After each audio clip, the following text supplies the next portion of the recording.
तो कल की क्लास में हमने आपको विवाह के बारे में ऑलरेडी बता चुके हूं कि हिंदू विवाह अधिनियम में यदि विवाह है तो वह विवाह शब्द का अर्थ क्या है और विवाह शब्द में विवाह की शर्तें क्या हैं। यदि उन शर्तों का उल्लंघन होता है तो ऐसी स्थिति पर उस विवाह पर उसका प्रभाव क्या होगा, इसके बारे में हमने आपसे बात किया। हमने कहा जब विवाह हो गया तो विवाह के बाद दूसरी समस्याएं उत्पन्न हो गई। तो हिंदू विवाह अधिनियम पहले विवाह कराता है और फिर विवाह के बाद समस्याओं का निराकरण करता है। फिर मैंने बताया कि जब समस्या पड़ी तो पहला समस्या यह हुआ कि एक्स और वाई दोनों क्या है, पति और पत्नी। अब जब एक्स ना वाई के साथ रहना चाहती है ना वाई एक्स के साथ रहना चाहता है, तो ऐसी स्थिति में क्या हिंदू विवाह अधिनियम के माध्यम से एक्स या वाई को बाध्य किया जा सकता है एक दूसरे के साथ रहने के लिए, अर्थात सहवास करने के लिए।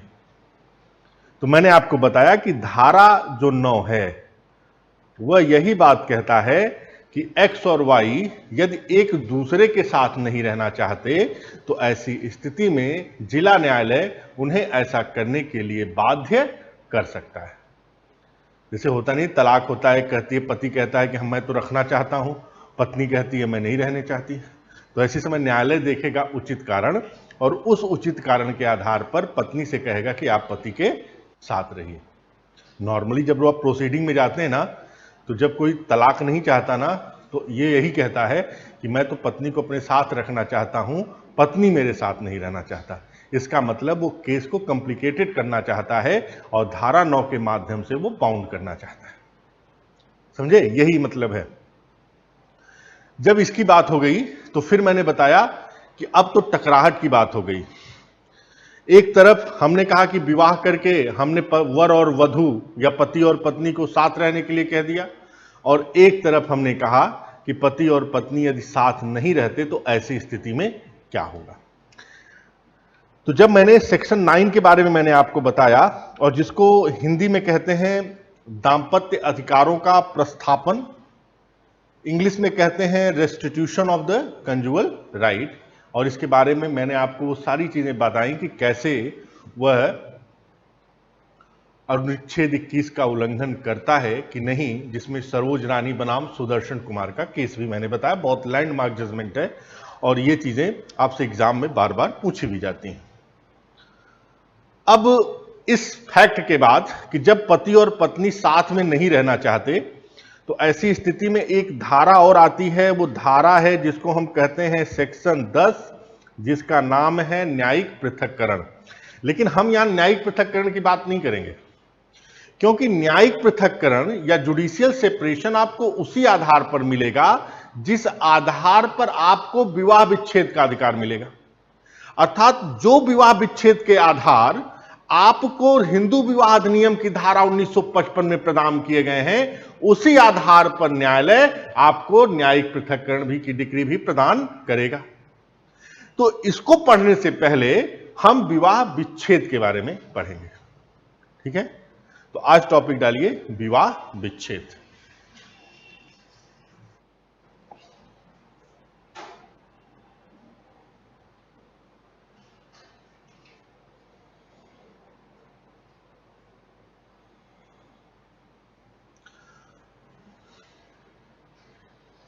विवाह विच्छेद। अब विवाह विच्छेद को भी हम दो भागों में बांट करते हैं और एक पार्ट डिवाइड करते हैं असंहिताबद्ध विधियां, असंहिताबद्ध विधियां, और दूसरा संहिताबद्ध विधियां।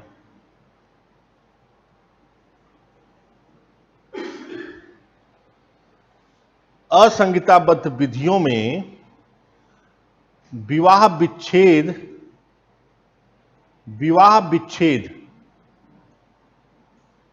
का कोई अवधारणा नहीं थी।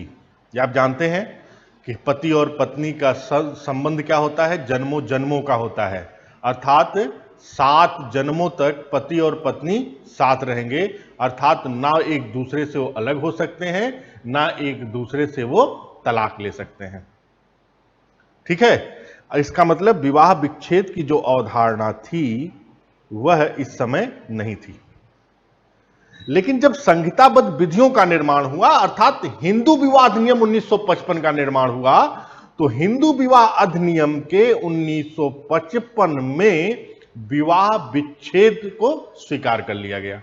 अर्थात अब हिंदू विवाह जन्म जन्मांतर का संबंध नहीं है, एक ही जन्म में आप विवाह करिए, एक ही जन्म में तलाक लीजिए, फिर विवाह करिए, फिर तलाक लीजिए, अर्थात अब 7 जन्मों तक साथ चलने की जरूरत नहीं है, एक ही जन्म में सारा कुकर्म कर लीजिए, जितना आप चाहते हैं उतनी शादी करिए। ये कौन कहा? हिंदू विवाह अधिनियम। लेकिन तभी दूसरी शादी करेंगे जब पहली से विवाह विच्छेद कर लेंगे। तो इसने कहा कि 1955 की संहिताबद्ध में कहा कि विवाह विच्छेद की अवधारणा को स्वीकार कर लिया। अब एक पॉइंट आपके माइंड में क्लियर होना चाहिए, अगर कभी भी आपसे एग्जाम में पूछ ले कि क्यों संहिताबद्ध विधियों में विवाह विच्छेद की अवधारणा को स्वीकार किया गया, इसके पीछे लॉजिक क्या था? अगर किसी की शादी, हमने कहा कि हिंदू विवाह अधिनियम के अंतर्गत विवाह विच्छेद, हिंदू विवाह अधिनियम के अंतर्गत हमने कहा कि विवाह एक संस्कार है। विवाह क्या है? एक संस्कार है। तो यदि संस्कार है तो ऐसी स्थिति में हमने विवाह विच्छेद की अवधारणा को स्वीकार ही क्यों किया? इसके पीछे कुछ आधार होगा, कुछ लॉजिक होगा। तो इसके पीछे लॉजिक दिया गया। लॉजिक क्या किया गया? तो इसके पीछे 2 आधार थे।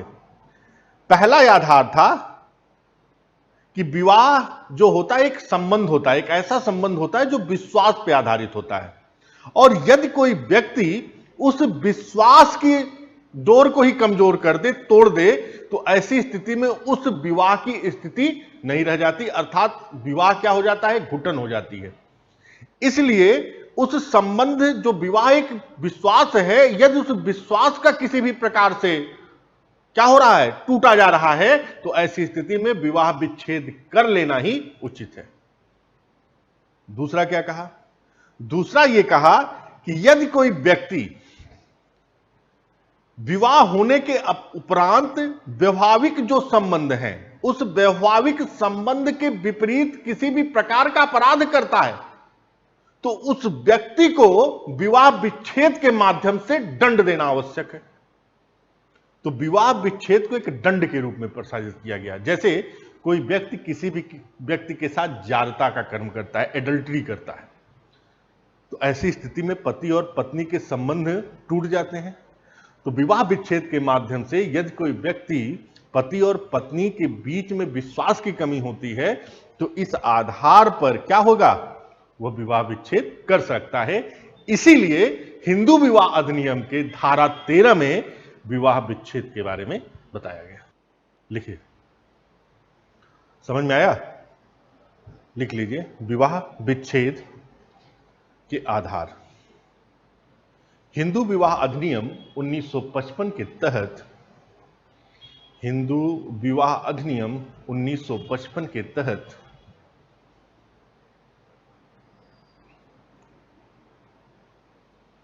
विवाह विच्छेद की अवधारणा को स्वीकार किया गया।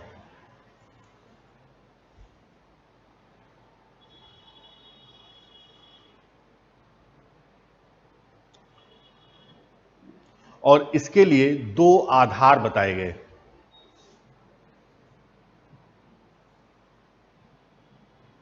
पहला, विवाह विश्वास पर आधारित होता है। विवाह, ऐसे लिखिए, विवाह एक ऐसा संबंध है, विवाह एक ऐसा संबंध है जो विश्वास पर आधारित होता है।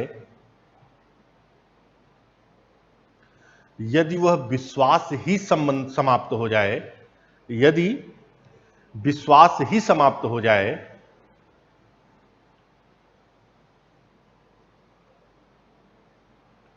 तो ऐसे विवाह का क्या उद्देश्य?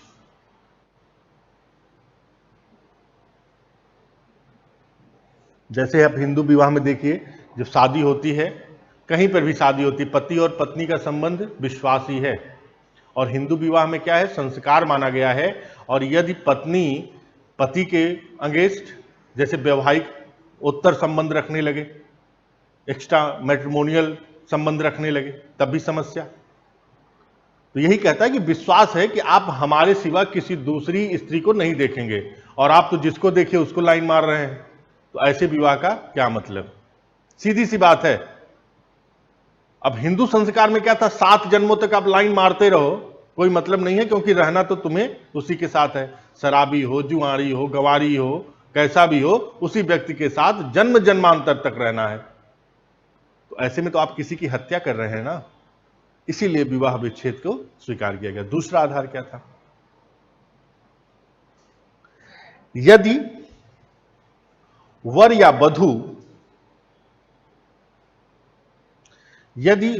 वधू के द्वारा कोई वैवाहिक अपराध किया जाता है,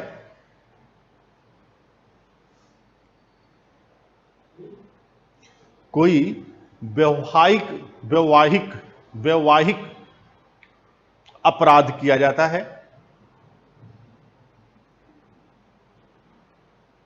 तो उस विवाह विच्छेद के रूप में उसे उस अपराध का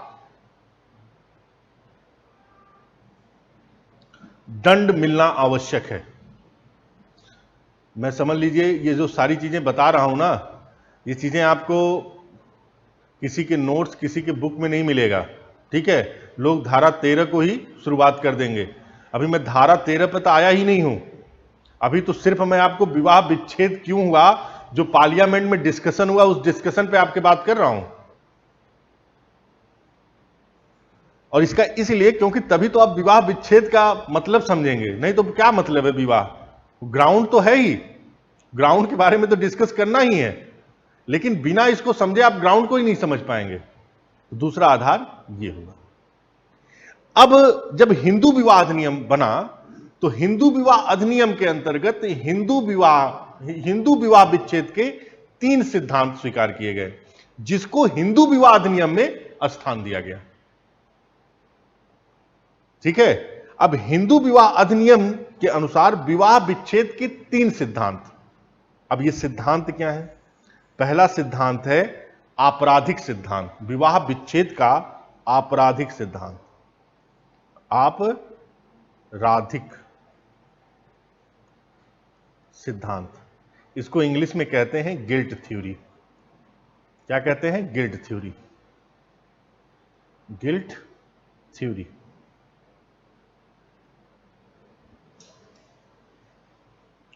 दूसरा जो सिद्धांत होगा वो होगा स्वेच्छा का सिद्धांत। कैसा सिद्धांत होगा? स्वेच्छा का सिद्धांत। स्वेच्छा का मतलब consent theory.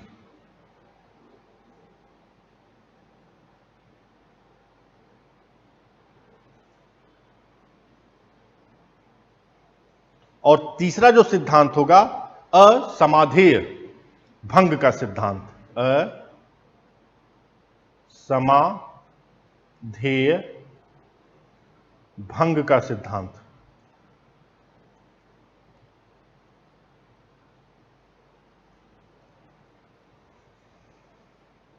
Breakdown theory, breakdown theory. Break कर दिया ना, तोड़ दिया।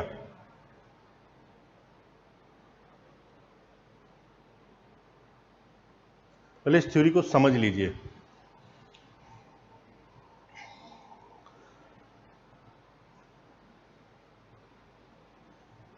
अब जब इस थ्योरी को समझेंगे, अब ये बना के तब आप हिंदू विवाह अधिनियम की धारा 13 का डिस्कशन करेंगे, तब एग्जामिनर समझेगा you must be understand the concept of divorce, otherwise you don't understand the topic.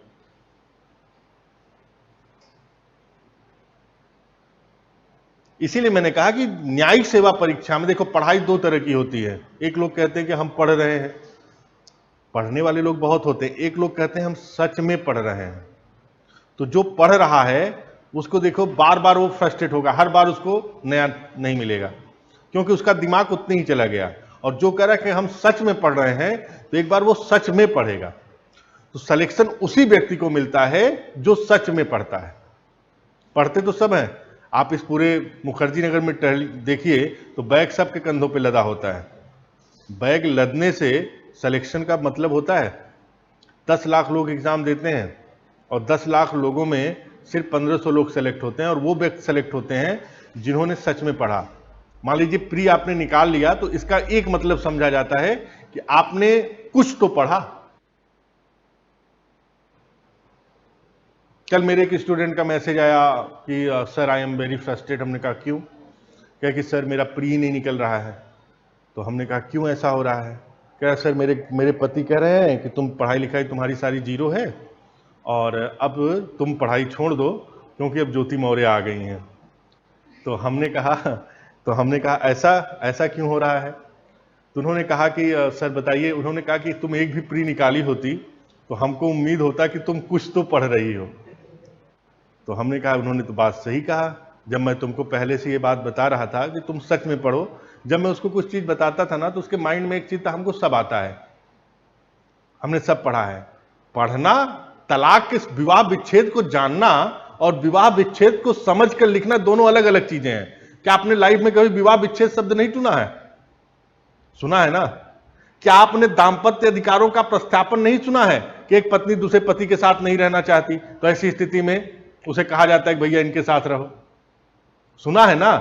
दोनों को सुनने और समझने में अंतर होता है।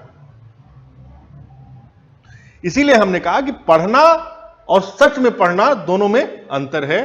तो मैं जो आपको पढ़ा रहा हूं वो सच में पढ़ना है। मैं टाइम जरूर से पढ़ाता हूं, रिलैक्स होकर पढ़ाता हूं। मुझे ये नहीं लगता कि नहीं मैं आप कूड़ा करकट है और कूड़ा करकट के आया और मैंने आपको पढ़ा के चला गया। ना मेरा ऐसा कभी थिंकिंग रहा है। और मैंने जिस इंस्टीट्यूशन से पढ़ा उस इंस्टीट्यूशन से मैंने यही सीखा है कि जीवन में अपने काम के प्रति आप ईमानदार रहो। दुनिया आपके बारे में क्या कही आपको उसको नहीं। तो मैं अपने काम के प्रति बहुत ऑनेस्ट हूं। जब मैं रात को एकदम रिलैक्स होकर सोता हूं, 11 बजे सोया तो रात सुबह 8 बजे उठता हूं, क्योंकि मुझको आराम से नींद आती है कि मैंने जितना भी पढ़ाया वो सही पढ़ाया। और मैं आपको पढ़ाने से पहले, मैं ऐसा नहीं होता कि मेरे को नहीं आता, मेरे को आने से पहले मैं खुद उस चीज को एक बार रिकॉल करता हूं कि मैं आपको जो बोलने जा रहा हूं वो कुछ ऐसे शब्द ना हो जाए जिससे क्या कहते हैं आपको प्रॉब्लम हो जाए। तो हमेशा पढ़ना और सच में पढ़ना, इसमें अंतर है। अब देखिए, आपराधिक सिद्धांत का मतलब यह होता है कि जब कोई व्यक्ति, जैसे एक्स और वाई दो पर्सन हैं और इन्होंने क्या कर लिया, आपस में विवाह कर लिया। एक्स का डब्लू के साथ अफेयर, वाई का ए के साथ अफेयर हो गया। ये इनके साथ बिजी हैं, ये इनके साथ बिजी हैं, और शादी किसकी है, एक्स और वाई की। तो इन्होंने क्या किया, अपराध किया। तो अपराधी के दंड का सिद्धांत, अर्थात अपराधी को उसके कार्यों का दंड मिलना चाहिए।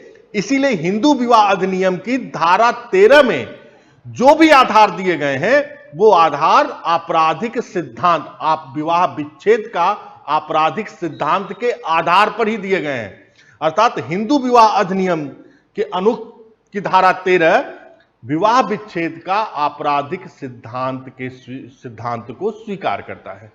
अर्थात जो भी अधिकार हैं वो इसी थ्योरी से डेवलप किए गए हैं।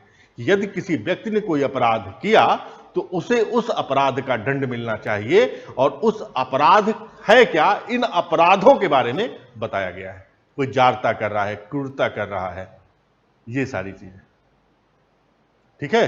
तो आपराधिक जो इसी के आधार पर धारा 13 जो हिंदू विवाह अधिनियम का विवाह विच्छेद है वो यहीं पर बात कर रहा है।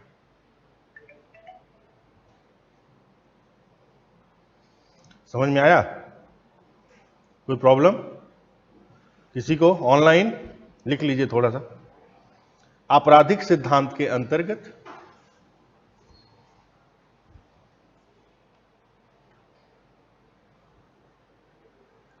यदि वैवाहिक संबंध स्थापित होने के उपरांत, वैवाहिक संबंध स्थापित होने के उपरांत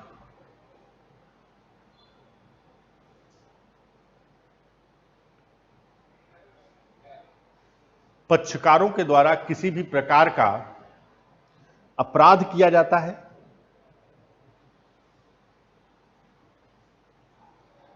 तो वो आपराधिक सिद्धांत के अंतर्गत आता है।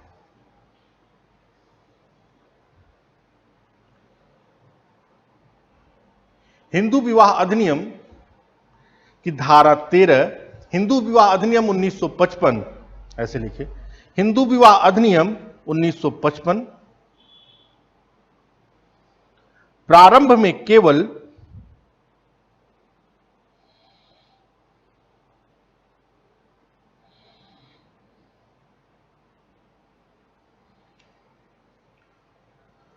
आपराधिक सिद्धांत को ही मान्यता प्रदान की, आपराधिक सिद्धांत को ही मान्यता प्रदान की। मतलब इसी पर विवाह विच्छेद के सिद्धांत का विकास हुआ। और यह भी सवाल आपसे एग्जाम में पूछा गया है, आपराधिक सिद्धांत को मान्यता प्रदान की। अरे आप हमसे भी पूछ लीजिए, इधर उधर मत देखिए, वो भी गलत लिख लें, आप भी गलत लिख लें। अच्छा आपका हो गया, चलिए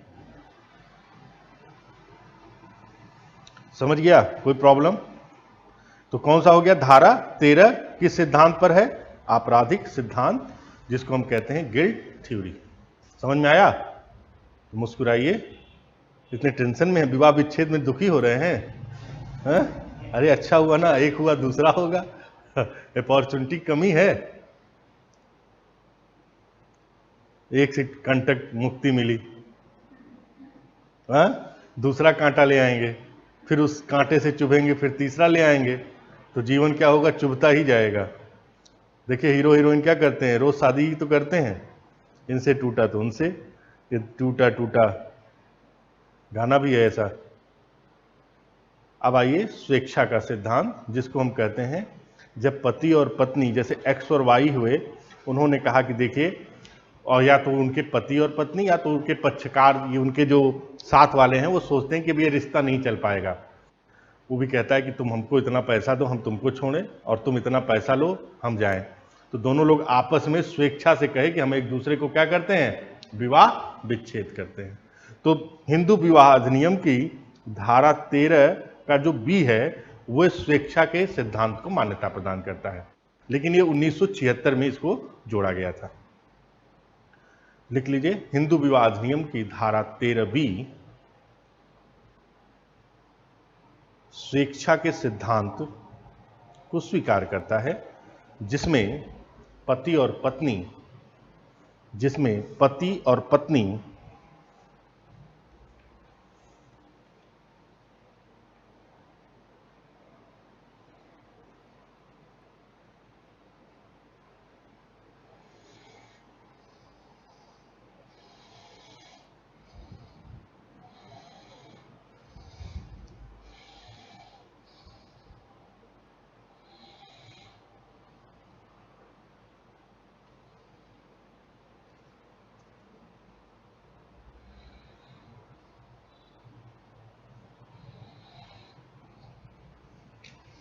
ठीक है, क्लियर? अब आइए असामधेय भंग का सिद्धांत।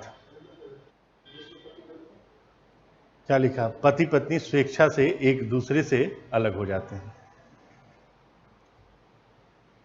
अब अलगाव ही तो कर रहे हैं, अभी तो विवाह कराए, हमने कहा कि संस्कार है, और हिंदू विवाह में 15वां संस्कार बताया गया।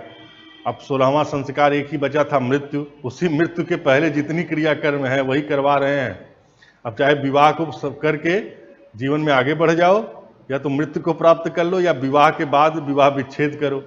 अब ये तुम्हारे, मैंने बताया ना कि हिंदू विवाह अधिनियम में 15वें नंबर पे क्या है? विवाह है, और 16वें नंबर पे क्या है? मृत्यु है। तो जैसे ही विवाह किए वैसे ही मृत्यु की लाइन में आ गए। अब इसके बीच जो भी कर्म आपको करना है वही करिए। अभी विवाह विच्छेद इसी बीच की घटनाएं हैं। विवाह तो 15 पे समाप्त हो गया, अब 15 से 16 के पहुंचने के बीच में क्रियाएं प्रतिपादित हो रही हैं। ठीक है, चलिए अगला आइए। अब जैसे असामधेय भंग का सिद्धांत वैसे स्वीकार तो हिंदू विधि अधिनियम के अंतर्गत किया ही नहीं गया, लेकिन 1964 में इसमें यदि किसी व्यक्ति के बीच में, जैसे एक्स और वाई दो व्यक्ति हैं, और इन दोनों को लगता है कि अब हमारी और तुम्हारी शादी चल नहीं पाएगी,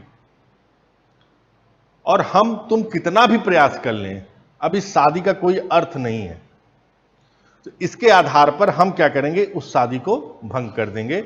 वास्तविक रूप से हिंदू विवाह अधिनियम में इस सिद्धांत को स्वीकार नहीं किया गया, लेकिन 1964 में संशोधन किया गया 13(1) के क में, और इसमें कहा गया कि जो अवधि पहले 2 वर्ष थी उस अवधि को घटाकर 1 वर्ष कर दिया गया, अर्थात आप जल्दी से जल्दी अलग हो जाइए। तो लिख लीजिए, इस सिद्धांत के अंतर्गत यदि तुम्हारा विवाह असफल हो, इस सिद्धांत के अंतर्गत यदि तुम्हारा विवाह असफल हो और इस विवाह को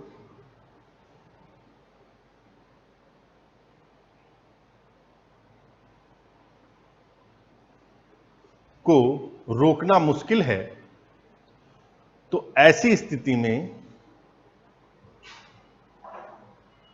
विवाह को भंग कर देना चाहिए।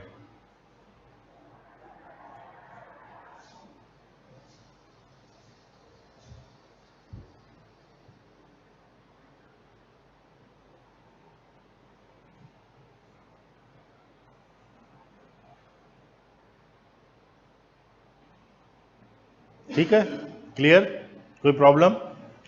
हिंदू विवाह अधिनियम में 1964 में, हिंदू विवाह अधिनियम में 1964 में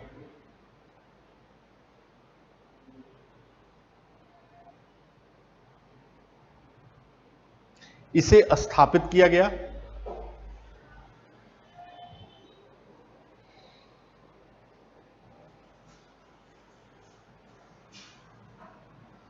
और यह धारा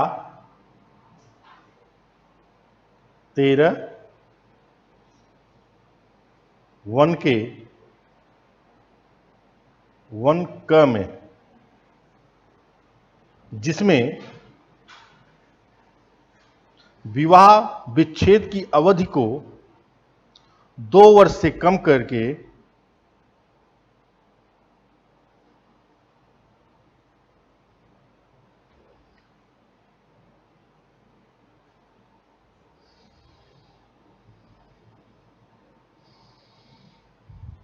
1 वर्ष कर दिया गया। जल्दी से जल्दी क्या हो जाइए, अलग हो जाइए। अब बहुत हो गया, आप दोनों लोगों ने बहुत जीवन साथ जी लिया, अब हम ना आपके लिए जिंदा रह सकते हैं, और जब तक आप दूर नहीं जाएंगे तब तक हम जिंदा नहीं रह पाएंगे। अब ऐसी स्थिति आ गई, तो हिंदू विवाह अधिनियम कहता था कि पहले 2 वर्ष तक आप साथ में रहिए, देखिए कि आप एक दूसरे को अच्छे से समझ सकते हैं कि नहीं। तो उस पर लगा कि सुसाइड हो जा रहा है, मर्डर हो जा रहा है, तो उसमें संशोधन किया गया और कहा गया कि भैया अब 2 वर्ष तक आप एक दूसरे को मत झेलिए, 1 ही वर्ष में अपना आप एक दूसरे को छुटकारा पा लीजिए। समझ गए? यही थ्योरी क्या है, असामध्येय भंग का सिद्धांत, थ्योरी ऑफ ब्रेकडाउन। तीनों सिद्धांत समझ में आया? अब इसी सिद्धांत के बारे में 1 बाय 1 करके प्रोविजन के माध्यम से समझेंगे। अब जब इतना लिख दिए तो एग्जामिनर कहा कि हाँ अब सही है। अब आते हैं धारा 13 के बारे में। अब धारा 13 क्या है? अब तुरंत बेयर एक्ट मत खोलिए, पहले धारा बेयर, इसीलिए तो आप कोचिंग में आए हैं, अदरवाइज कोचिंग में आने की आपको जरूरत क्या है? अगर आपको सब कुछ घर में समझ में आ जाता तो हमारे जैसे की जरूरत ही क्यों थी? और हमको भी किसी से पढ़ना था, अगर हम भी पढ़ समझ जाते अपने से तो हमें किसी और से पढ़ने की जरूरत क्या थी? इसीलिए जीवन में शिक्षक का बहुत इंपॉर्टेंस होता है। मैंने आपको बताया था कि अब्दुल कलाम का अगर आपने बुक पढ़ा इग्नाइटेड माइंड, हर व्यक्ति को पढ़नी भी चाहिए। तो उसमें उन्होंने अपने जीवन में बताया है कि एक शिक्षक का रोल, और एक ऐसा शिक्षक जो विजनरी हो। शिक्षक सब होते हैं, लेकिन आपके जीवन में उस शिक्षक का महत्व होता है जो विजनरी हो। तो उनके जीवन में सुब्रमण्यम अय्यर थे। उन्होंने कहा, अब्दुल कलाम ने बहुत अच्छी बात कही, उन्होंने कहा जब कोई बच्चा पैदा होता है ना, तो उसका पहला शिक्षक उसके माता और पिता होते हैं, लेकिन उसे जीवन में कहां जाना है और किस लक्ष्य को प्राप्त करना है, ये वो डिसाइड करता है जो उसका शिक्षक होता है। और उन्होंने बताया कि शिक्षक, एक पूरा चैप्टर ही उन्होंने शिक्षक के बारे में बताया कि शिक्षक का मतलब ये नहीं कि जो शिक्षक है, शिक्षक का मतलब वो होता है जो विजनरी हो, जो दूरदर्शी हो, स्वप्नदर्शी हो, जो आपके अंदर स्वप्न को प्रज्वलित कर सके, आपके अंदर ड्रीम कर दिखा सके। जब ऐसी स्थिति होगी ठीक है, वही शिक्षक आपके लिए शिक्षक होगा। यही आज के समय में यही एक सबसे बड़ी समस्या हो गई है। शिक्षक बहुत हो गए हैं, स्वप्नदर्शी और दूरदर्शी शिक्षक भी बहुत कम रह गए हैं। और इसी लिए इस मार्केट में अपने आप को प्रूफ करना पड़ता है, और प्रूफ करने के लिए बहुत जतन करने पड़ते हैं। ठीक है, चलें, समझ में आया? आप तो गुस्से में लग रही हैं। समझ में आया कि नहीं समझ में आया? कोई प्रॉब्लम तो नहीं है? कोई प्रॉब्लम हो तो बताइए। पहली क्लास है आपकी, इसलिए आपको ऐसा लग रहा हो कि कोई प्रॉब्लम है। अब चलिए, धारा 13 के अनुसार विवाह विच्छेद। अब हिंदू विवाह अधिनियम में जो विवाह विच्छेद होते हैं वो 3 प्रकार से हो सकते हैं। किस प्रकार से होते हैं? 3 प्रकार से हो सकते हैं। पहला, पति तथा पत्नी के द्वारा, दोनों के समान आधार हैं। किस आधार पर विवाह विच्छेद होगा? जब पति तथा पत्नी दोनों क्या कर सकते हैं? तलाक दे सकते हैं। इस आधार दोनों पर अप्लाई होगा। दूसरा है पत्नी के द्वारा। अब पत्नी जो है पति को क्या करेगी? तलाक देगी, वाइफ। और तीसरा क्या होगा? स्वेच्छा से, जिसको हम कहते हैं कंसेंट से, सम्मति से। ठीक है। अब पति और पत्नी के लिए आधार कौन से हैं? डिवाइड कर लीजिए। ये बताया गया है 13 के 1 में। किसमें बताया गया है? 13 के 1 में। और ये बताया गया है 13 के 2 में। और स्वेच्छा की बात किया गया है धारा 13 के बी में। अब इसमें पहला क्या होगा? वो हो जाएगा जारता। क्या होगा? जारता, जिसको हम कहते हैं एडल्ट्री। क्या हो जाएगा? जारता, एडल्ट्री। दूसरा आपका हो जाएगा क्रूरता, जिसको हम कहेंगे क्रुएल्टी। उसी कैसे डायग्राम बनाइए बढ़िया सा एकदम। दूसरा क्या हो जाएगा? क्रूरता, जिसको हम कहेंगे क्रुएल्टी।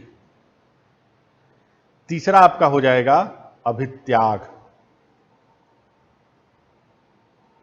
डिजर्शन, अभित्याग। चौथा आपका हो जाएगा संपरिवर्तन।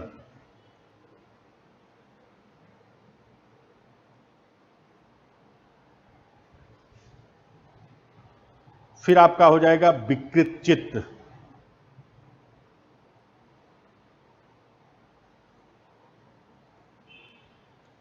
फिर आपका हो जाएगा कुष्ठ रोग। 2019 में कुष्ठ रोग को समाप्त कर दिया गया विवाह के आधार से। 2019 में समाप्त कर दिया गया। ठीक। फिर आपका होगा अगला ग्राउंड, संचारी यौन रोग। संचारी यौन रोग, जैसे किसी को एड्स हो जाए, HIV हो जाए। HIV, एड्स का फुल फॉर्म जानते हैं? HIV का ह्यूमन इम्यूनो वायरस तो है ही, इम्यूनो वायरस। ठीक है। फिर आइए, संसार का उसने क्या कर दिया? परित्याग कर दिया। अगला ग्राउंड, ये सवाल पूछा जाता है आपसे एग्जाम में। जब बिहार का एग्जाम देंगे जीएस में, तो ऐसे सवाल आपसे पूछे जाते हैं। संचार का परित्याग।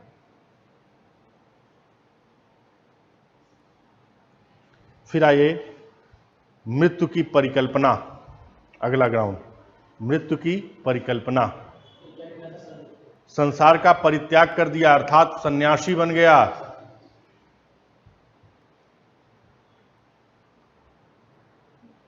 गौतम बुद्ध की तरह पत्नी रात को सोती रही और सुबह सन्यास ले लिया। गौतम बुद्ध के बारे में जानते हो? और इस पर एक कविता भी मैथिली शरण गुप्त ने लिखा है, यशोधरा पर। यदि तुम मुझसे कह कर जाते, क्या आप अपने पद पर बाधा पाते? कहा है कि नहीं? हाँ, हमने बहुत कुछ पढ़ा है, light of Asia, arms and man, ठीक है। हमने तो जॉन मिल्टन, शेक्सपियर भी पढ़ा है, हमने मैथिली शरण गुप्त, तुलसीदास और सूरदास भी पढ़ा है।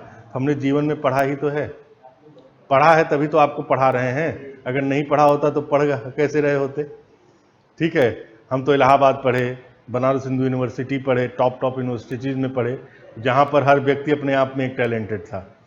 हमको लगता था कि हमको ही सब कुछ आता है। जब सामने वाले व्यक्ति से मिलते थे तो लगता था कि उसको सब कुछ आता है, मेरे को नहीं आता है। हम तो ऐसे ऐसे टैलेंटेड के साथ पढ़े, तब मेरे को पता हुआ कि हमको और कुछ सीखना है। संसार का परित्याग। फिर आइए, मृत्यु की परिकल्पना, प्रिजम्पशन ऑफ डेथ। जैसे 7 साल के यदि नहीं आता तो ऐसी स्थिति में उसे मृत्यु मान लिया जाता है। तो जो आपका इंडियन एविडेंस में, भारतीय साक्ष्य अधिनियम में है, वो भी एक आधार है। अगर 7 साल तक आपका पति के बारे में कोई भी सूचना नहीं मिलती तो ऐसी स्थिति में आप मान लीजिए कि वो भगवान के पास प्यारा हो गया है और आप दूसरे विवाह के लिए तैयार हो जाइए। ठीक है, अगला।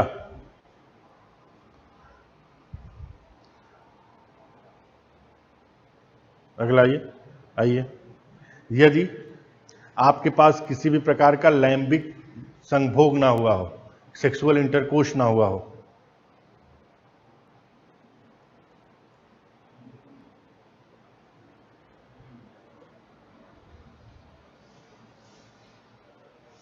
ठीक है, समझ गए? ये आधार है, अर्थात लैंगिक संभोग। और इसके अलावा आप लिख लीजिए धारा 9 के तहत दाम्पत्य अधिकारों का प्रस्थापन। दाम्पत्य अधिकारों का, दाम्पत्य मतलब विवाहिक अधिकार जो हैं, दाम्पत्य अधिकारों का प्रस्थापन, प्रस्थापन।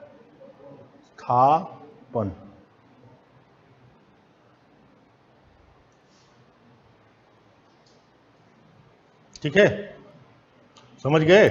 अब ये जो ग्राउंड है, इस ग्राउंड पर पति भी तलाक ले सकता है और पत्नी भी, दोनों के लिए यहां ग्राउंड समान है।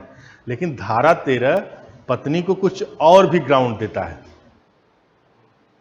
पत्नी को कुछ और भी ग्राउंड देता है। और वो ग्राउंड कहां पर है? 13 के 2 में। अब पत्नी के ग्राउंड क्या है?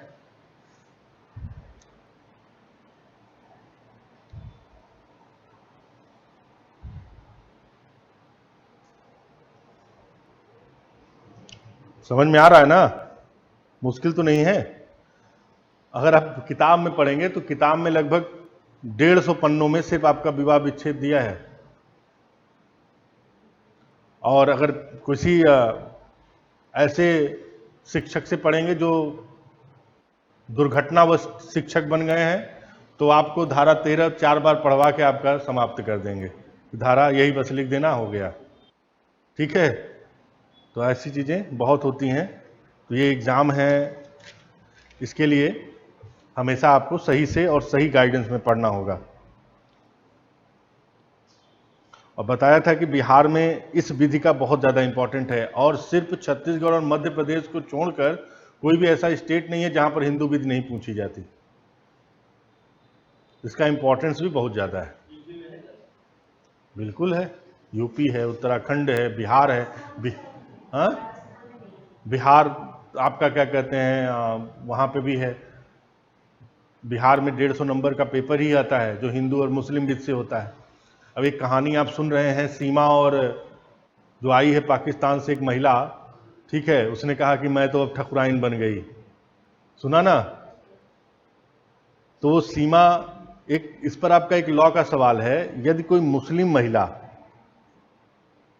धर्म परिवर्तन कर ले, यदि कोई मुस्लिम महिला धर्म परिवर्तन कर ले तो ऐसी स्थिति में वो पहले से जो विवाह किया है तो उस पर क्या प्रभाव होगा? यहां तो हमने बता दिया ना ग्राउंड, धर्म परिवर्तन भी है, सम परिवर्तन मतलब धर्म परिवर्तन। तो यदि महिला एक्स और वाई दोनों हैं, एक्स पुरुष और वाई पुरुष, या दोनों में से कोई एक ने धर्म परिवर्तन कर लिया, तो ऐसी स्थिति में वो क्या हो गया? विवाह क्या हो गया? विच्छेद हो गया। ये तो हिंदू विधि में क्लियर है, धारा 13 ये कह रहा है। लेकिन मैंने कहा कि मुस्लिम महिला यदि धर्म परिवर्तन कर ले तो ऐसी स्थिति में उसके पहले से जो विवाह है उस पर क्या प्रभाव पड़ेगा। तो जो महिला आई वो पहले से शादीशुदा है, मोहब्बत की ना कोई सीमा होती है ना कोई बाउंड्री, सीधा एकदम तोड़ते हुए चली आई और कहां पहुंच गई, भारत। तो मोहब्बत एक बहुत बड़ी चीज है, या तो आपको राजा बना दे या तो भिखमंगा। अब आप डिसाइड कर लीजिए कि आपको राजा बनना है कि भिखमंगा।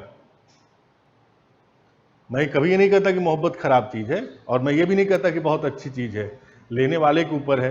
अब मोहब्बत हो जाए, आप मोहब्बत के पहले बहुत पढ़ रहे थे, अब मोहब्बत के चक्कर में आप दिन भर चाय की दुकान पर मिलने लगे। और मुखर्जी नगर की ये पानी की खासियत होती है कि यहाँ पे लोग मोहब्बत के चक्कर में अपना पूरा जीवन बर्बाद कर देते हैं, और मोहब्बत बन के कहीं और चला जाता है और फिर कहेंगे कि ज्योति मौर्य वाला घटना हो गई। तो बताइए, एक्स एक मुस्लिम महिला है और उसने धर्म परिवर्तन करके हिंदू धर्म अपना लिया और हिंदू धर्म में उसने विवाह कर लिया। तो ऐसी स्थिति में यक्स जो पहले से ही शादीशुदा थी उसकी शादी पर क्या प्रभाव हुआ। मुस्लिम विधि क्या कहती है, शादी क्यों, क्यों? हाँ, ये इन्होंने बिल्कुल सही कहा कि हिंदू विधि में तो है, लेकिन मुस्लिम में जो तलाक लेने का अधिकार है वो सिर्फ पुरुषों को प्रदान किया गया है, और महिलाओं को सिर्फ वही अधिकार प्रदान किया गया है जो उनको पुरुषों के द्वारा प्रदान किया गया है। तो यदि कोई महिला मुस्लिम है और वो धर्म परिवर्तन करके किसी अन्य धर्म को स्वीकार करती है तो ऐसी स्थिति में पहले से जो उसका विवाह हुआ है वो विवाह विच्छेद नहीं होगा। लेकिन यदि पुरुष धर्म परिवर्तन करता है तब ऐसी स्थिति में उसका विवाह विच्छेद हो जाएगा। ठीक है, ये सब चीजें आपको जाननी चाहिए, यही सब चीजें हैं जो सीखनी चाहिए।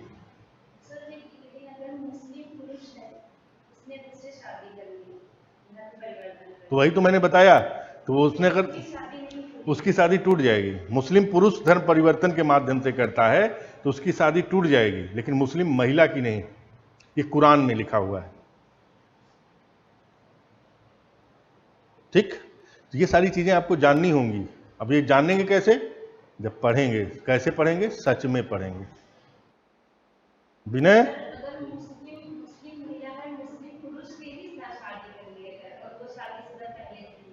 तब गलत है ना, तब कैसे कर सकती है, तब कैसे कर सकती है।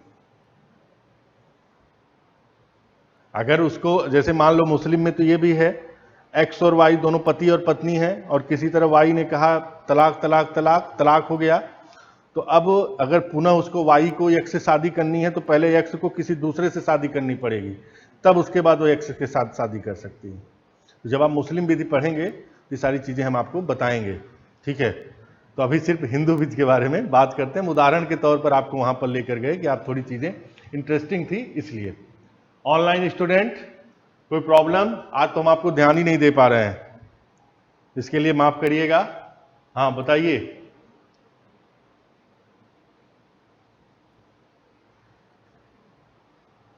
ठीक है, थोड़ी देर बाद उनके पास हमारी बात पहुंचेगी, तब तक वो जवाब देंगे, तब तक हम आगे बढ़ते हैं।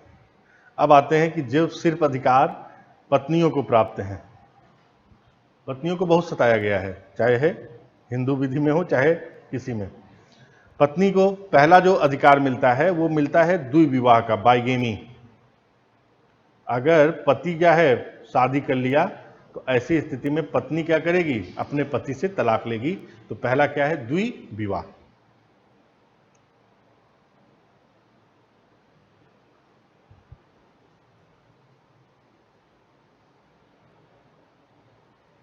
ठीक, समझ गए। दूसरा आधार क्या होगा, यदि पति बलात्कार, यदि पति बलात्कार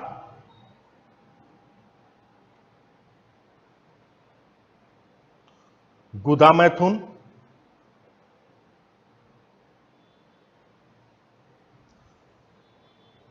तथा पशुगमन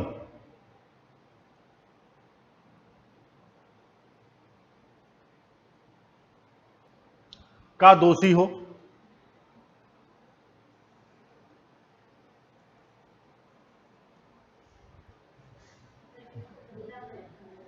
गुदा मैथुन अननेचुरल सेक्स, जिसको हम कहते हैं पशुगमन, मतलब एनिमल से सेक्सुअल इंटरकोर्स, उसको हम पशुगमन कहते हैं।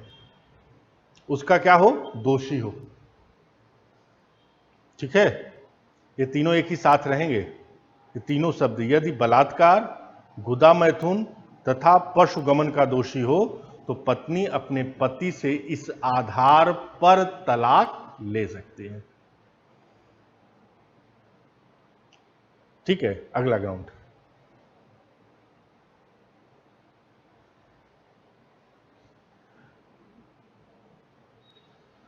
भरण पोषण के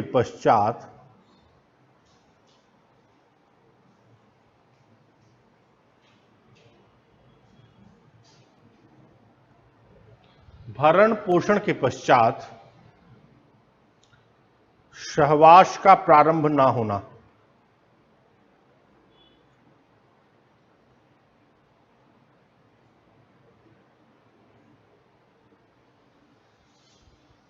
जैसे एग्जाम्पल के माध्यम से सुनिए, आपका अपनी पत्नी से डिस्प्यूट चल रहा है। मान लीजिए जो फीमेल है वो अपने पति को कल्पित कर लें और जो मेल है वो अपनी पत्नी को कर लें, तो यहां पर पत्नियां ही करेंगी, सिर्फ उनका पति से क्या कर रहा है? डिस्प्यूट चल रहा है। तो ऐसी स्थिति में उन्होंने धारा 125 सीआरपीसी के तहत भरण पोषण की मांग की कि भैया अब हमको आप भरण पोषण दीजिए, और न्यायालय ने उनको भरण पोषण दे भी दिया। लेकिन भरण पोषण का मतलब ये थोड़ी हो गया कि तलाक हो गया। अब भरण पोषण के बावजूद यदि दोनों पति और पत्नी एक दूसरे के साथ सहवास नहीं करते, अर्थात पति और पत्नी की तरह व्यवहार नहीं करते, तो ऐसी स्थिति में पत्नी पति से क्या ले सकती है? तलाक। क्लियर? समझ में आ गया ना? यही मतलब है। अब आइए, अगला एक आधार है ऑप्शन ऑफ प्रियोरिटी, जिसको कहेंगे यौना अवस्था का विकल्प। यौन अवस्था, यौना अवस्था का विकल्प।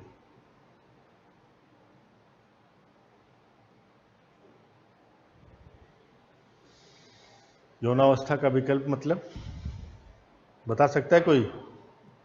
बता सकती हैं? Option of purity, PURTY।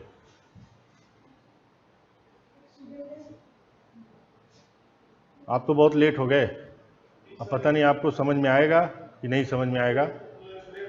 हाँ, चलिए कोशिश करिए, अगर आ जाता है तो बहुत अच्छा, नहीं आता तो भी और अच्छा। लाइफ में कोई चीज़ बुरे के लिए नहीं होती, अच्छे के लिए होती है। यौनावस्था का विकल्प ऑप्शन ऑफ प्योरिटी क्या है? जैसे कोई महिला है, ये मुस्लिम विधि में है, मुस्लिम विधि में इस टर्म का प्रयोग किया गया है, हिंदू विधि में नहीं है। अर्थात कोई महिला यदि 9 वर्ष की है तो वो शादी कर सकती है, शादी के लिए योग्य है, और कोई पुरुष है वो 15 वर्ष। ये आपको हिंदू मुस्लिम विधि में है, लेकिन हिंदू विधि में ऐसा कोई प्रयोग नहीं है। तो इसका मतलब है कि यदि कोई महिला जिसकी आयु 15 वर्ष की है, उसकी शादी क्या हो गई? एक एक्स नामक पति से हो गई। अब इस महिला ने जब 18 वर्ष एज अटेंड कर लिया, तो अब ये डिसाइड कर सकती कि वो यश के साथ रहना चाहती है कि नहीं रहना चाहती, अर्थात उसका निर्णय होगा। और यदि वो यक्ष के साथ रहना चाहती है तो विवाह को वो जारी रखेगी, और यदि यक्ष के साथ नहीं रहना चाहती है तो इस आधार पर वह उससे तलाक अर्थात विवाह विच्छेद भी कर सकती है। समझ गए ना?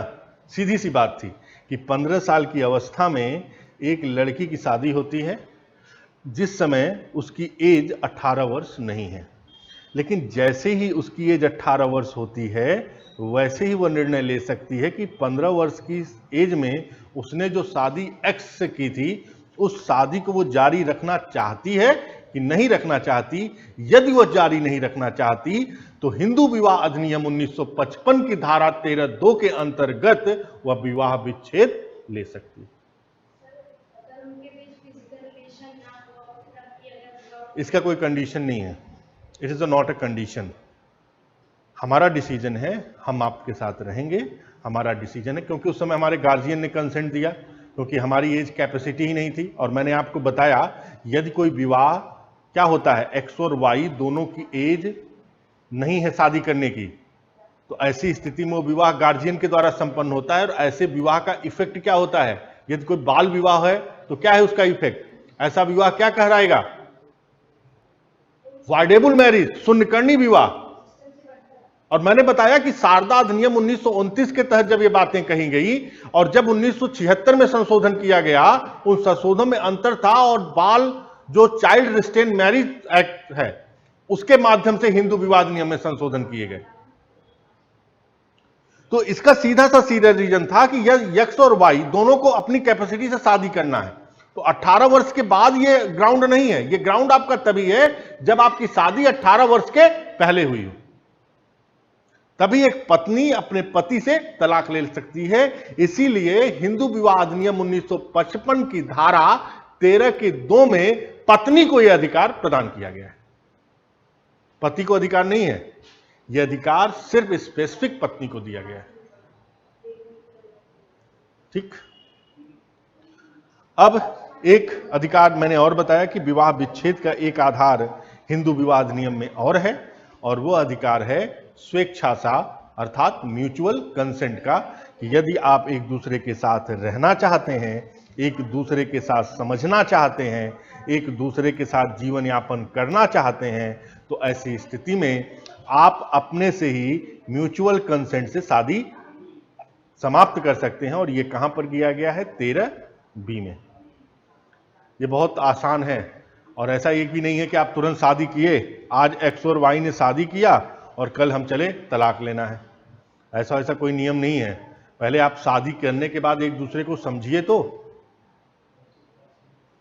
1 साल तक तो आप शादी के लिए तलाक ले ही नहीं सकते। 1 साल के बाद आपको लगता है कि आप दोनों लोग एक दूसरे को करना चाहते हैं, तो आप लोग आपस में एक दूसरे से अलग हो सकते हैं। तो मैंने आपको बताया कि हिंदू विवाह अधिनियम के अंतर्गत जो विवाह है उसको मैंने 3 पार्ट में बताया कि पति और पत्नी के लिए आधार क्या है, जहां पर पति और पत्नी, वाइफ और हस्बैंड दोनों समान ग्राउंड लेंगे। फिर मैंने बताया कि पत्नी को कौन कौन से अधिकार प्रदान किए गए हैं, और फिर मैंने बताया तीसरा ग्राउंड म्यूचुअल के बारे में, जो पूरा सिस्टमैटिक डायग्राम आपको मैंने बता दिया। अब इसी के बारे में टॉपिक बाय टॉपिक डिस्कस करेंगे। यदि ऑनलाइन और ऑफलाइन किसी भी प्रकार की कोई प्रॉब्लम है तो आप देख सकते हैं, बता सकते हैं, फिर हम आगे चलें। ऑनलाइन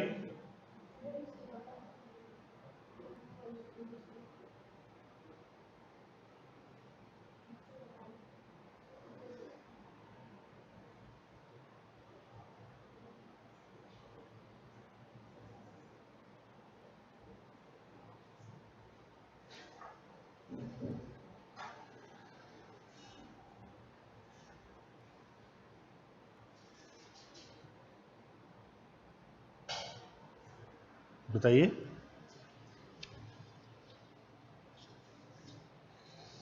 देख लीजिए, हिंदी विवाह अधिनियम की धारा 13 में कुछ ऐसी चीज तो नहीं बता दिया जो आपको नहीं समझ में आया। सर म्यूचुअल कंसेंट में सर जैसे कि डाइवोर्स लेना है, दोनों लोग एग्री हो गए कि जो भी जैसे शादी का खर्चा आया तो उसमें कंप्रोमाइज करके बीच का एक रास्ता निकालिए कि भाई 10 लाख खर्चा मेरा हो तो आप 5 लाख रुपए मेरे को दे दीजिए। सारी शर्तें जो भी हैं उसमें एक एग्रीमेंट टाइप का बन गया, तो उसमें सारी शर्तें हैं उसमें लिख दी और उनके दोनों के साइन हो गए। उसके बाद उन्होंने डीडी या आपका जो भी करके चेक देके दे दिया। उसके बाद सर ये जो म्यूचुअल कंसेंट ही सर माना जाएगा और हाँ, देखिए क्या होता है, हाँ ये म्यूचुअल कंसेंट होता है। इससे क्या होता है, एक होता है कंप्रोमाइज, एक होता है कंसेंट। जो आप बता रहे हैं कंप्रोमाइज की बात है, ठीक है, हम समझौता कर रहे हैं। कंसेंट का मतलब होता है कि आप 13B के तहत ही आप करेंगे। आप पहले से कोई तलाक दाखिल किए हुए हैं, अब तलाक दाखिल करने के बाद आप आपस में कंप्रोमाइज कर ले रहे हैं, और वो कह रहे हैं कि लोक अदालत में आप गए और कह दिए कि आपको हम इतना दे रहे हैं इसलिए आपके तलाक को स्वीकार कर लिया जाए। तो न्यायालय के द्वारा आपके तलाक को स्वीकार कर लिया जाता है। That is called compromise. लेकिन ये जो म्यूचुअल कंसेंट का मतलब होता है कि आप 13B के तहत ही कर रहे हैं, हम लोग आपस से एक दूसरे से अलग होना चाहते हैं, इसके बदले में हम आपको क्या देंगे वो हम उसमें लिखेंगे, न्यायालय उसको देखेगा कि सही है या गलत। हाँ हाँ, आने वाले टाइम में आपके पास ऑप्शन है क्या? यही तो न्यायालय के समक्ष होगा ना, आप अपने घर पे बैठे हुए थोड़ी कर लेंगे। अगर आप सीआरपीसी पढ़ते हैं तो सीआरपीसी की धारा 164 क्या कहता है? कन्फेशन के बारे में बात करता है, और वो कन्फेशन किसके सामने बात करता है? मजिस्ट्रेट के सम्मुख बात करता है। और क्यों ये प्रोविजन किया गया? क्योंकि ये प्रावधान इसलिए क्योंकि जो विटनेस है वो विटनेस के साथ और जो अपराधी है उसके साथ बहुत नजदीकी संबंध है, और इन फ्यूचर में उस व्यक्ति का प्रभाव उस व्यक्ति पर पड़कर वो अपने स्टेटमेंट से पलट ना जाए, इसलिए धारा 164 जो पुलिस अधिकार की बात करता है उसमें मजिस्ट्रेट को कर दिया गया कि आप इन फ्यूचर होस्टाइल ना हो सके। अब मान लीजिए कोई महिला और पुरुष के बीच किसी भी प्रकार का विवाद चल रहा है, वो विवाद धारा 13 के तहत तलाक का है। अब कानूनी पचड़े जानते हैं, तारीख पर तारीख चल रही है। ज्योति मौर्य का घटना सुनिए, कल नहीं आई, इलाहाबाद में देखे तो अब ज्योति मौर्य एक हाईलाइट हो गई हैं। उनका पहले से ही तलाक चल रहा था, अगर न्यायालय ने तलाक दे दिया होता तो कहां ज्योति मौर्य का दूसरा मैटर आता। तलाक इतनी आसानी से मिलता नहीं, जितना सुनने में आसान लगता है ना उतना तलाक मिलने में कठिन होता है। हम जिस प्रोविजन को पढ़ रहे हैं सिद्धांत है, जब आप प्रैक्टिकली जाएंगे तो आपको उन चीजों के बारे में और भी सारी चीजें पता चलेंगी। तो जब एक्स और वाई ने कोई डाइवोर्स पिटीशन डाला, हमने कहा कि हम कोई तलाक क्या कर रहे हैं, दायर कर दे रहे हैं। एक्स ने वाई के खिलाफ कर दिया। अब यक्स कहता है कि हम आपके साथ रहना चाहते हैं, वाई से कहता है कि मुझे आपके साथ रहना है, वाई कह रही मुझे आपके साथ नहीं रहना है। अब बताइए, अभी तलाक का आपने दाखिल किया, उसके पहले आपकी धारा 9 आ गई। अब न्यायालय कहेगा कि भैया अगर आप लोग सही सलामत हैं तो आप क्यों एक दूसरे से अलग होना चाहते थे? तो न्यायालय पूछेगा सबसे पहले क्यों आप अलग होना चाहते हैं? तो न्यायालय कहेगा पहले आपस में आप लोग बातचीत करिए, और कहेगा कि यक्स से वाई से कि आप दोनों एक साथ रहिए। अब यक्स ने कहा कि नहीं, हमको नहीं रहना है, उन्होंने उसकी डिक्री भी डिनाई कर दी। तो सीपीसी कहता है यहां पे यदि सेक्शन 9 के तहत रेस्टिट्यूशन ऑफ कंजुअल राइट अर्थात दाम्पत्य अधिकारों का प्रस्थापन हो जा रहा है, तो ऐसी स्थिति में सीपीसी की ऑर्डर 21 और रूल 32 और 35 के तहत वो कुर्की भी कर सकता है। अब ये आपका एडिशनल ग्राउंड कहां बन गया? तलाक का। तो तलाक का जो प्रोसेस है वो सिस्टम बाय सिस्टम, इसीलिए मैंने कहा कि न्यायिक पृथक्करण मैंने क्यों नहीं पढ़ाया आपको अभी। मैंने कहा जब तलाक समझ लोगे कि तलाक के क्या आधार हैं, तो न्यायिक पृथक्करण उसी आधार पर होगा। तो ये कॉम्प्लिकेशन है। इसीलिए क्या होता है कि तलाक की जो प्रक्रियाएं होती हैं, जब प्रोसीजर के रूप में आती हैं, प्रक्रिया के रूप में आती हैं, तो वो प्रक्रिया हमेशा अपने आप में कठिन हो जाती है। इसलिए म्यूचुअल कंसेंट एक ऐसा वे है जिससे आसानी से पति और पत्नी एक दूसरे से तलाक ले लें, और ये म्यूचुअल कंसेंट शादी के 1 ईयर तक नहीं होगा, उसके बाद होगा, और उसके लिए 6 मंथ का आपको टाइम दिया जाएगा। उसका एक अपना ड्यूरेशन जो प्रोसीजर है, जो 13B में जब हम आपको बताएंगे तो डिटेल में बताएंगे। ठीक है, इसके बारे में हम आएंगे जब डिटेल में आपको सब चीजों के बारे में डिस्कस करेंगे। तो अभी तक जो मैंने आपको बताया, यदि उसमें कोई समस्या है तो आप बताइए।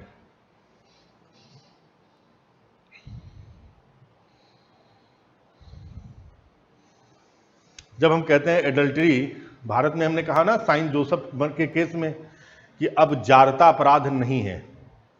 तो अगर ज्योति मौर्य किसी दूसरे से मोहब्बत कर रही है तो इसमें गलत क्या है? गलत है। लेकिन मैंने कल ही बताया कि ओनली गलत क्या है? पुरुषवादी सोच। हाईलाइट नहीं कर दिया गया। हाईलाइट तो जीवन में जिसका भाग्य उदय होता है, हम इतना चिल्ला चिल्ला के पढ़ा रहे हैं, हमको जानने वाले लोग कम हैं। और मैं ये भी कहता हूं कि जो मैं पढ़ाता हूं पूरे मुखर्जी नगर में कोई नहीं पढ़ाएगा। लेकिन तब भी आप देखिए, ये स्थिति है कि जब किसी के भाग्य का उदय हो जाता है या तो उसका समाप्त होने का समय आ जाता है, तो ये चीजें होती हैं। ज्योति मौर्य का इंडिया में सबसे बड़ी प्रॉब्लम, अगर इंडिया में ऐसा नहीं होता तो शायद मोदी प्राइम मिनिस्टर नहीं होते। ठीक है, तो इंडिया में ये नॉर्मल चीजें होती। मोदी प्राइम मिनिस्टर क्यों बने कि मोदी ने एक एडवर्टाइजमेंट किया कि मोदी का कोई विकल्प नहीं है, मोदी का एक ही विकल्प है, सिर्फ मोदी, और भारत में सिर्फ एक ही नेता है, मोदी। और दुनिया में यदि किसी को कमजोर करना है तो उसके कैरेक्टर का ऐसा एसिसिनेशन कर दो तो जीवन में कभी आगे ही नहीं बढ़ पाए। राहुल गांधी कितना भी अच्छा बोलें, लेकिन एक तरफ से आलू एक तरफ से सोना निकालकर उनकी वो कर देते हैं। जीवन में यदि आपको सफल होना है तो आप उन व्यक्तियों से जरूर बचिएगा जो आपका कैरेक्टर एसिसिनेशन कर देते हैं, और कैरेक्टर एसिसिनेशन से मतलब आपकी जिंदगी को ही कमजोर कर देंगे। तो ज्योति मौर्य के साथ यही घटना हो गई है। अब ज्योति मौर्य कुछ समझ ही नहीं पा रही हैं कि वो जिए या मरे। एसडीएम का पद प्राप्त कर लिया, लेकिन जीवन में यह होना था, उनका एसडीएम धरा का धरा रह गया। मैंने कहा ना विवाह विच्छेद क्यों हमने स्वीकार किया। मैंने आपसे बताया ना कि जब भी कोई टॉपिक पढ़ा करिए तो उसका क्यों शब्द का जरूर स्वीकार किया करिए। क्यों? क्योंकि कितना प्यार करते हैं सनम। तो क्यों का मतलब हम प्यार क्यों करते हैं यह भी पता होना चाहिए। तो जब किसी लड़की को आप कहेंगे तो पूछता है कि आपने मेरे अंदर ऐसा क्या देखा और क्यों आप मेरे को प्यार करने लगे। तो जब तक आप उस लड़की को उस क्यों का आंसर नहीं देंगे तब तक वो आपसे प्यार नहीं करेगी। और एग्जाम की तैयारी भी यही क्यों पर है, वाई। तो मैंने बताया विवाह विच्छेद शुरू करते हुए कि विवाह का आधार ही विश्वास है, और यदि इन विश्वासों में किसी भी प्रकार की खटास आ जाए तो ऐसे में विवाह को विच्छेद कर लेना ही सही है। इसीलिए हिंदू विवाह अधिनियम की धारा 13 में विवाह विच्छेद की मान्यता को स्वीकार किया गया। फिर दूसरा मैंने कहा यदि एक्स और वाई दो पर्सन हैं, उनका विवाह हो गया, और यक्ष और वाई दो पर्सन हैं, उनका विवाह संपन्न हो गया और हिंदू रीत रिवाजों के अनुसार हो गया, लेकिन विवाह के जो दायित्व है ना यक्ष निभा रहा है ना वाई निभा रहा है, दोनों क्या कर रहे हैं, अपराध कर रहे हैं। तो विवाह विच्छेद के रूप में उन्हें उसका दंड मिलना चाहिए। इसलिए हिंदू विवाह अधिनियम की धारा 13 के अंतर्गत विवाह विच्छेद की अवधारणा को स्वीकार किया गया। और मैंने आपको बताया कि संहिताबद्ध और असंहिताबद्ध विधियों में अंतर यही था कि असंहिताबद्ध जो विधियां थी, अनकोडिफाइड जो लॉ था, उस लॉ में किसी भी प्रकार से विवाह विच्छेद की मान्यता को स्वीकार नहीं किया गया। लेकिन संहिताबद्ध में स्वीकार करने का कारण यही था। इसीलिए क्लास शुरू करने से पहले हमने ये सारी भूमिकाएं बताई, फिर मैंने उसके सिद्धांत भी बताए, आपराधिक सिद्धांत गिल्ट थ्योरी, फिर मैंने बताया स्वेच्छा का सिद्धांत, फिर मैंने बताया असमाधेय का सिद्धांत, इनविटेबल ब्रेकडाउन थ्योरी। वो थ्योरी हिंदू विवाह अधिनियम के अंतर्गत कैसे आई, ये सारी चीजें मैंने आपसे डिस्कस किया। फिर मैं धारा 13 के बारे में आया। अब धारा 13 के बारे में आपसे सवाल पूछता जाता है, ये धारा 13 में जो ग्राउंड है वो क्या है। तो पहला जो क्या ग्राउंड हम बात डिस्कस करेंगे वो करेंगे अभित्याग, जिसको कहेंगे अभित्यजन, अर्थात हमने क्या किया, छोड़ दिया। लिखिए, भाग गया, अब पता ही नहीं है कि हम कहां पर हैं। तो पहला है अभित्याग।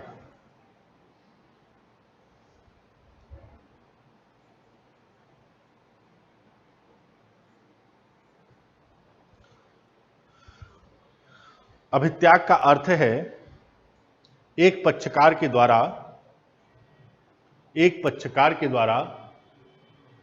दूसरे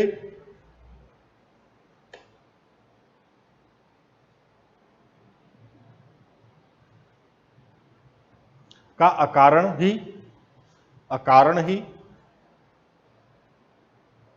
और बिना दूसरे की सम्मति से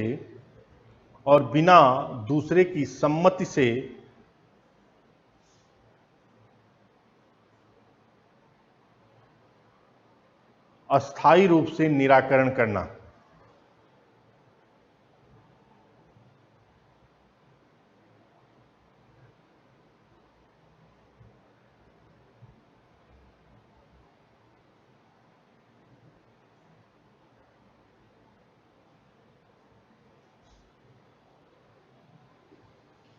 अब जैसे समझिए, जैसे एक्स और वाई दोनों क्या हैं, पति और पत्नी, नॉर्मल सा मतलब समझ लीजिए।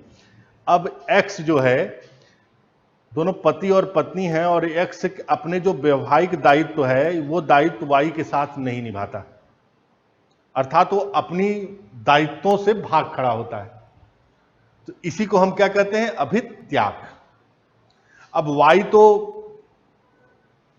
उर्मिला की तरह आपका इंतजार कर रही है, लेकिन आप लक्ष्मण ना बन के रावण बन गए, तो अब ये क्या हो गया? अभित्याग। अर्थात अब जब ये यक्ष अपने वाई के साथ अपने वैवाहिक दायित्वों का निर्वहन नहीं करना चाह रहा है, अर्थात वो भाग खड़ा हो रहा है, तो इसी को हम अभित्याग कहते हैं। और इसी को विवाह का विच्छेद का आधार बनाया गया। अर्थात पति या पत्नी दोनों में से कोई एक जब अपने दायित्वों का निर्वहन ना करें, अपने दायित्वों से दूर हट जाएं, तो इसी आधार पर पति और पत्नी एक दूसरे से तलाक या विवाह विच्छेद कर सकते हैं। यही मतलब है अभित्याग का, मतलब अपने दायित्वों का त्याग। और कौन से दायित्व? वैवाहिक दायित्व। लिखिए उदाहरण के तौर पर,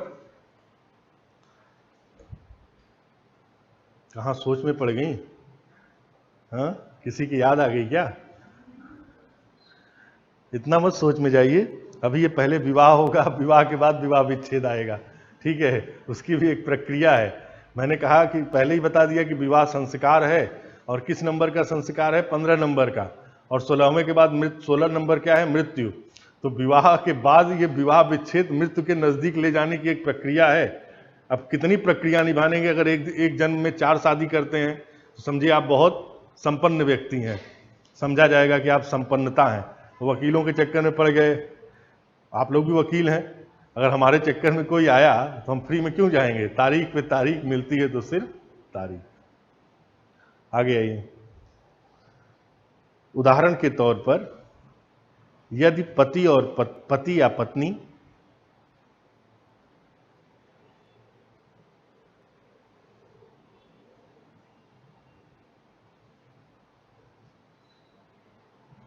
अपने वैवाहिक उत्तरदायित्व से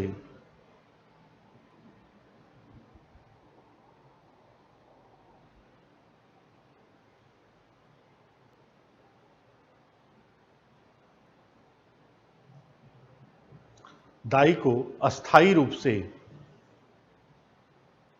छोड़कर चले जाते हैं,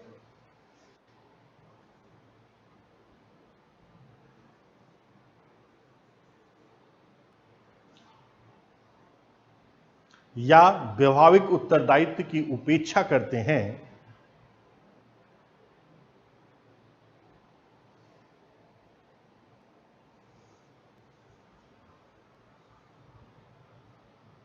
तो इसे ही अभित्याग कहते हैं।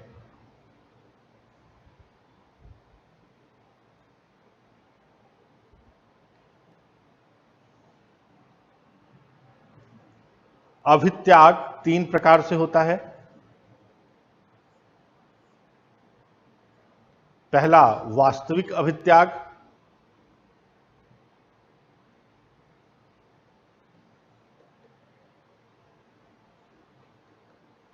दूसरा, आणविक अभित्याग।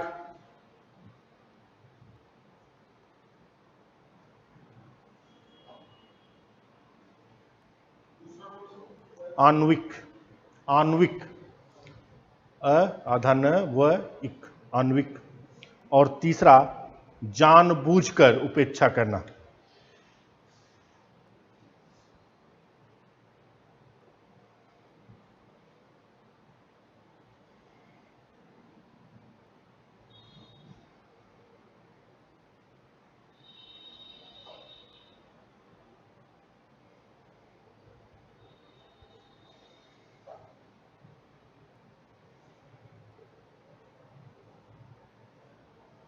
ठीक है। अब आणविक का मतलब क्या होता है जानते हैं?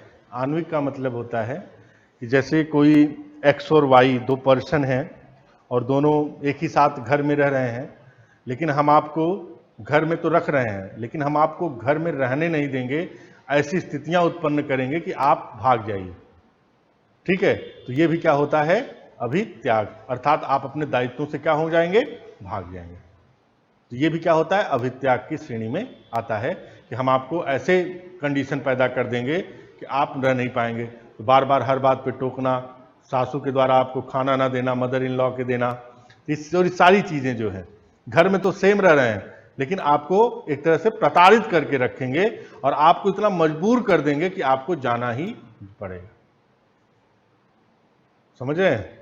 तो ये क्या होता है? आणविक अभित्याग। और तीसरा क्या होता है? आप जानबूझकर उसको नेग्लेक्ट कर रहे हैं, उससे बात नहीं कर रहे हैं और आप उसके अपने कर्तव्यों का निर्वहन नहीं कर रहे हैं, तो ये क्या होता है? जानबूझकर। तो हमेशा ये बहुत बड़ी प्रॉब्लम होती है।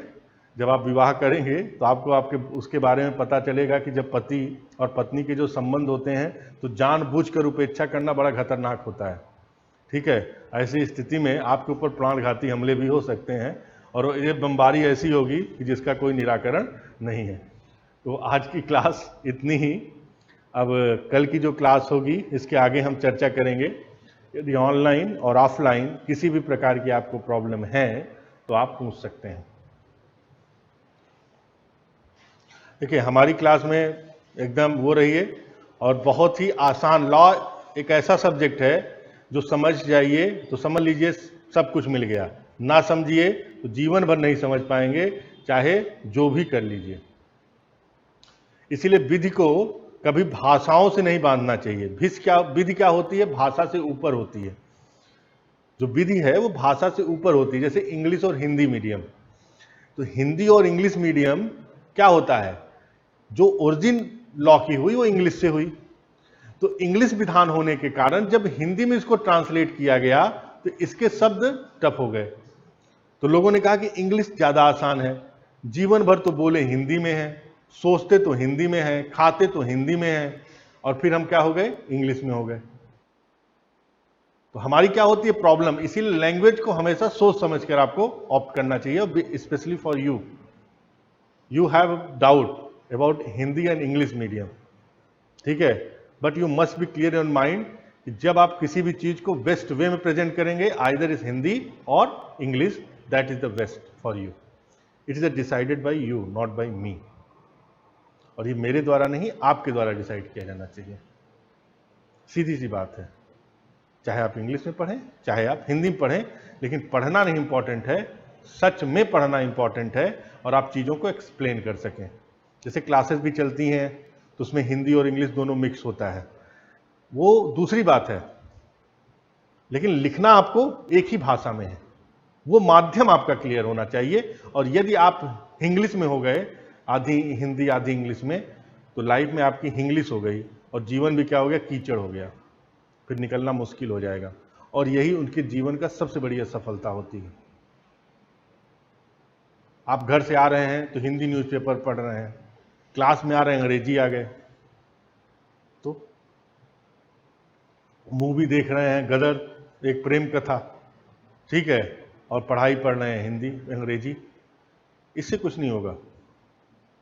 तो हमेशा अपनी लाइफ में क्लियर होना चाहिए, सर्टेन होना चाहिए कि हमारा जैसा भी एटमॉस्फेयर हो, हमारी जैसी भी कैपेसिटी हो, उस हिसाब से करें।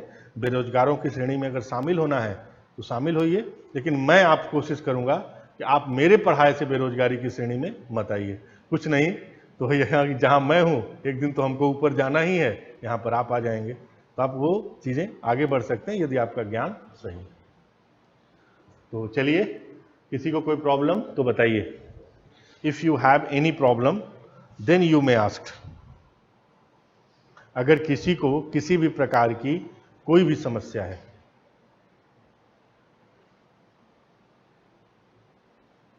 अरे मुस्कुरा क्यों रहे हो, बताओ, ठीक है? हाँ, हम तो कहते हैं मुस्कुरा, तुम इतना क्यों मुस्कुरा रहे हो, तो उसमें गम भी तो होता है। जगजीत सिंह का गाना नहीं सुने हो?